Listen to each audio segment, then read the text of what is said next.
واستمرت أفراح القيامة لمدة 50 يوم. بس الفرحة النهاردة غير. الفرحة النهاردة فرحة حلول الروح القدس على التلاميذ. النهاردة هنعرف أكتر إزاي فرحنا في اليوم ده وإزاي حل الروح القدس على التلاميذ.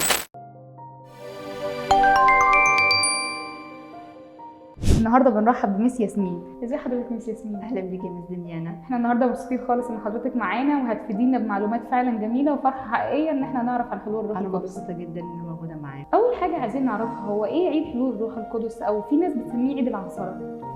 هو عيد من الاعياد المهمه جدا لان هو عيد من اعياد السيديه الكبرى. عيد حلول الروح القدس هو اللي حل على التلاميذ بعد 50 يوم من القيامه. ولو قلنا عيد العنصره ده اصلا عيد يهودي بيحتفلوا بيه بعد 7 أسابيع من عيد الفصحى عندهم. طب هما بيحتفلوا بالعيد ده عيد استلام الناموس عندهم، فبيجوا بيعملوا احتفال كبير، ولازم اللي تم 20 سنة لازم يحضر الاحتفال ده، وطبعا كل الشعب، بس أساس اللي عنده 20 سنة يجي عشان يحضر الاحتفال ده. والوقت ما بيبقاش مقتصر على اللي موجودين في البلد بس، لا ده لازم كل في البلاد المجاورة انها تيجي. وفي اليوم ده كان حوالي فيه 15 جنسية موجودة، 15 جنسية يعني 15 لغة موجودة في الوقت ده، وده نفس الوقت اللي هيحل فيه الروح على التلاميذ. التلاميذ موجود في العلية كانوا حوالي الرسل ومعاهم المؤمنين، يعني في حدود كام؟ كان يقول الكتاب 120 نفس. في نفس الوقت اللي هم بيحتفلوا بيه والناس كتيرة بره وزحمة بتحتفل في العيد، الرسل قاعدين فوق في العلية. نفس كلام المسيح اللي قال لهم ايه؟ لا تبرحوا اورشليم حتى يحل عليكم الروح القدس وهتنالوا ايه؟ هتنالوا قوة. وفعلا ده اللي حصل، حدث مهم في الوقت ده.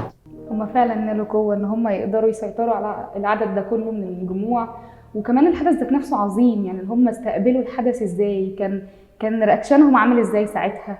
هو الكتاب بيقول ان هم كانوا مجتمعين بنفس واحدة، اي بمعنى ان هم كانوا قاعدين في العلية، ان هم قاعدين كلهم بيصلوا ومنتظرين الوقت اللي قال عليه المسيح، لان المسيح قبلها قال لهم ان هو مش هيبقى وقت كتير، وقت قليل اللي هيجي فيه، بس محدش فيكم يسيب اورشليم خالص عشان هيحل عليكم الروح القدس وهتحل فعلا قوة.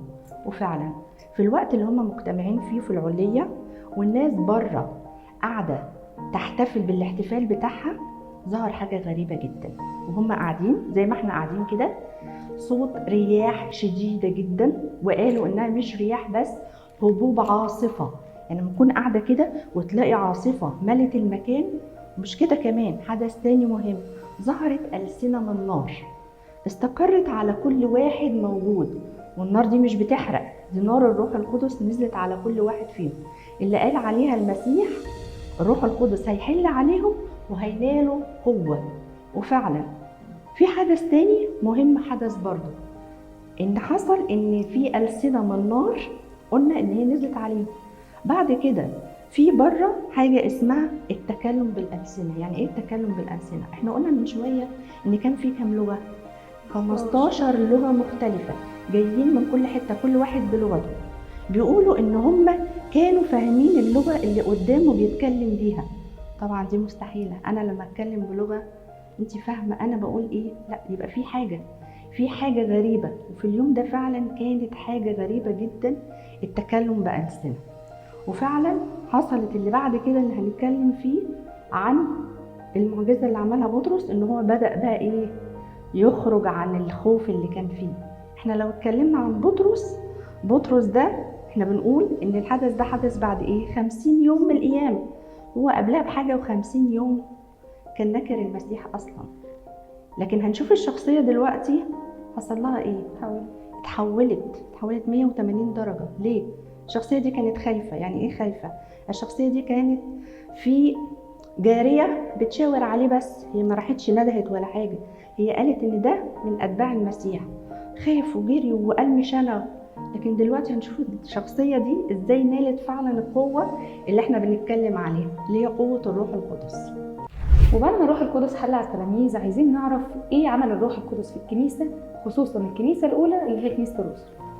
الوقت كان بداية انتشار الكنيسة، أو بمعنى تأسيس الكنيسة. لو قلنا بقى تأسيس الكنيسة دي بدأت من السيد المسيح لما قعد مع التلاميذ وبدأ يأسس سر الإفخارستية، لسه بيأسس الكنيسة وكانت مقتصرة عليه وعلى التلاميذ. طبعا الحدث ده ما كانش منتشر وما كانش معروف، زي ما كنا أنا لسه بأسس كنيسة، لسه ببدأ فيها أول حاجة. لكن إعلان الكنيسة وميلاد الكنيسة بدأ بالظبط في وقت حلول الروح القدس. ده كان اسمه إعلان الكنيسة. الكنيسة خلاص أنا بعلنها. هو قال لهم هتنالوا قوة لما يحل عليكم الروح القدس. يعني الشخصيات بتاعتكم دي مش هتبقى الشخصيات اللي بعد السيد المسيح اتصلب. ايه اللي حصل؟ راحوا فين؟ كل واحد رجع لإيه؟ لحياته. اللي راح يصطاد واللي راح، مفيش حد رجع ان هو كمل مسيرة المسيح، اللي هو رجع يبشر او يعمل الكلام لا، كلهم خافوا. فهو كان لازم يحصل حلول الروح القدس ده عشان التلاميذ ترجع تحس بالقوة دي تاني وتحس. وده فعلا اللي حصل يوم إعلان الروح القدس. وبعد فعلا لما نالوا القوة دي، كانت أول شخصية بدأت الإعلان ده هي شخصية بطرس، اللي احنا اتكلمنا من شوية. الشخصية اللي كانت خايفة وما بتتكلمش وخايفة من جارية، لا، الشخصية اتغيرت، قام وقف واتكلم قدام 3000 نفس. وكان بيتكلم عن ايه؟ اتكلم بقى عن التجسد، واتكلم عن القيامة، واتكلم عن الكرازة، واتكلم عن اليهود، واتكلم بطريقة الروح القدس هي اللي كانت بتتكلم فصاحة. انت بتتكلم عن شخصية كانت أمية، يعني شخصية ما هياش متعلمة، شخصية اللي كانت لو قريت الكتاب المقدس لا، شخصية علامة، شخصية فعلا روح الله بتتكلم على لسانه. هنا بقى إعلان الكنيسة وبدأ دخول المؤمنين. احنا بقى لو قلنا بداية أعمال رسل، هتلاقي بيقولك إن في العلية فوق كان الرسل مجتمعين مع مين؟ مع المؤمنين. يقولوا كان 120 نفس. ودلوقتي قلنا كام واحد آمن؟ 3000 نفس. ولو دخلنا على إصحاحين تاني بعديهم، هتلاقي إن بطرس عمل معجزة لشفاء المخلع، وفي الوقت يقولك 5000 نفس دخلت الإيمان. انت كده شايفة ايه اللي بيحصل؟ ألوفات. الكنيسة بيحصل لها ايه؟ بتزيد. نفس الكلام اللي بيقوله المسيح، هيحصل إعلان، هيحصل قوة، الناس مش هتخاف، يبدأوا يخشوا الإيمان. الناس كانت بتخاف من اليهود من كل حاجة، كانوا كل حاجة يقولوا لهم إن أنت مش هتخش الهيكل، هنعمل فيكم، لأن هم كانوا صارمين جدا في تعاملاتهم. الناس لأ، شافت الإيمان الحقيقي وشافت القوة الحقيقية، بدأت تخش الإيمان.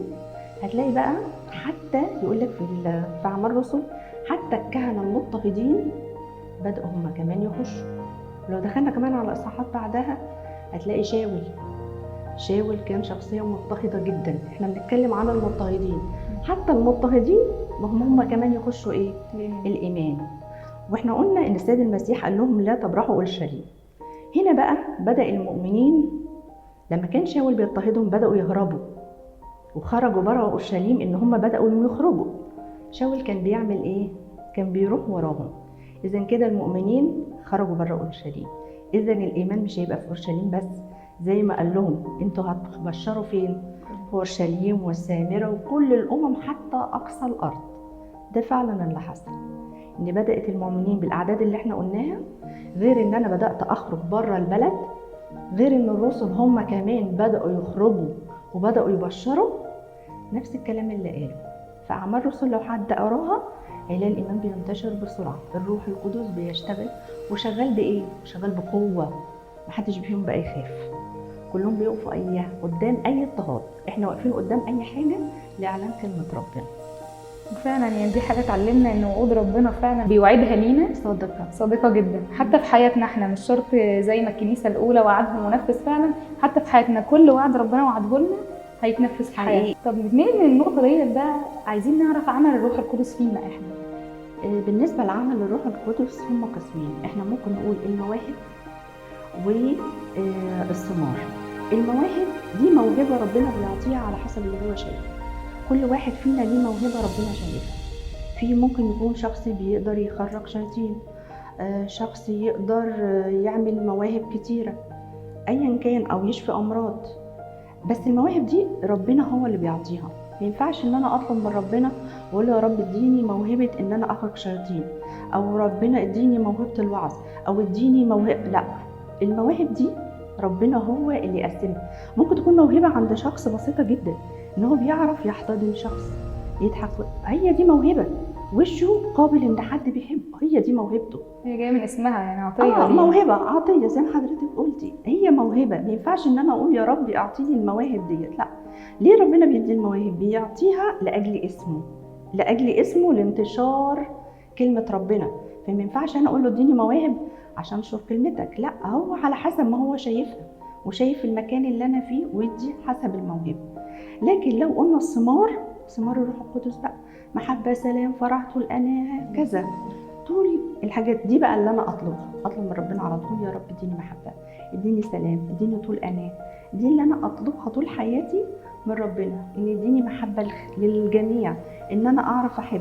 هي دي الثمار اللي انا اطلبها من ربنا، اللي تبقى موجوده فيها على طول. مرت العصور وجينا في الكنيسه الحاليه، عايزين نعرف عمل الروح القدس في الكنيسه دلوقتي عامل ازاي.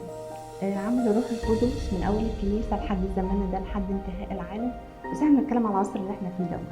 حلول الروح القدس علينا بتبدا من اول المولود او المعمد في جرن المعموديه، بينزل على الروح القدس في الماء والروح. بعد كده بنبدا نرشمه بالميرون، هكذا الروح بيسكن فيه.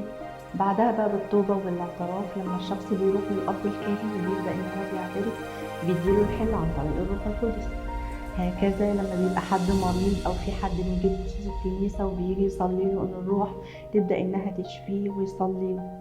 وبرده الزوج والزوجه في سر الاكليل، لما بنصلي ان هما الاثنين يبقوا جسد واحد، ده برده حلول الروح القدس. والتناول لما على المذبح القربانه بتتحول لجسد، برده ده سر حلوله. كل ده الروح القدس ما وقفتش، الروح القدس مشتغله معانا على طول. والدم برده الخمر يتحول لدم، وهكذا في سر الكهنوت. كل الاسرار بيبقى فيها حلول الروح القدس وموجوده معانا على طول. هل بيختلف الروح القدس عن الروح الانسانيه؟ طبعا، اي انسان بيتولد كروح عاديه، لكن احنا دلوقتي بنتكلم عن الروح القدس اللي احنا بننالها، او القوه دي من ساعه السيد المسيح لما اتجسد وصعد للسماء. كان احنا عارفين ان من ساعه ادم كان في خصومه ما بين السمائيين والارضيين، ففي الوقت ده السيد المسيح لما صعد للسماء صالح السمائيين بالارضيين. ففي الوقت دوت بقت الروح القدس ساكنه فينا لاولاد الله، بتبقى معاهم الروح القدس على طول ساكنه فيهم. لكن طبعا تختلف عن الروح الانسانيه. طب هل الروح القدس ممكن يفارقنا حتى ان كانت افعالنا او تصرفاتنا؟ هل ممكن يفارقنا في وقت من الاوقات؟